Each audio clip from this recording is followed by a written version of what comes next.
Shop పోయి ఇట్లా అతను నాకు తెలియదు, నేనే పుట్టుకోలేదు, నేను ఇట్లా ఆఫీస్ వర్క్ నుంచి వస్తున్నా. లేచి ఇట్లా చూసిండే ఆయన వచ్చి నా మీద చేతిలో కొట్టింది, కొట్టినా కొట్టగానే కత్తులు గిత్తులు చేసిండు ఆయన. నేను సైడ్కి వచ్చేసిన భయ్యా.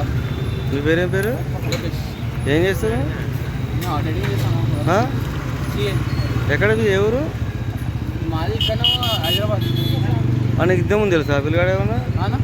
ఇంతకుముందు ఏమన్నా తెలుసా నీకు? నాకేం తెలుసా, కొత్త వచ్చిన ఇలా హోటల్ ఉండడానికి వచ్చిన ఈరోజు వచ్చిన కొత్త.